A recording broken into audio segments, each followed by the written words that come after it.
Не брат, види, слушнете ме сега. Јас сум дете што доаѓа од едно сиромашно семејство и јас ова што денес заработвам доста пари, јас ова сам сум го успеал. И сега мене некој нагла да ми седи и да ме команда и да ми кажува што јас како да прам и да ми забранва јас да снимам и да ми забранва да играм комар.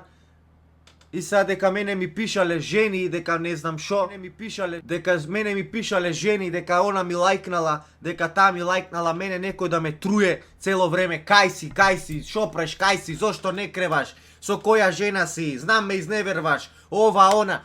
Мене не можам да си го дозволам тоа мене некој да ме труе толку. Јас ќе се сулам.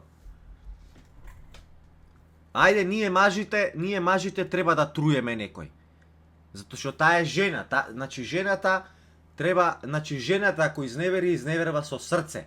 А ние и да изневериме мажите, ние изневеруваме само заради кеф. Ние заради кеф мажите изневеруваме, ќе одиме, ќе спиеме со неа, ќе направиме нешто ова она и пак ќе си дојме дома кај жената. Ама жената ако изневерва со срцето изневерва. Разбирате? Тоа е тоа.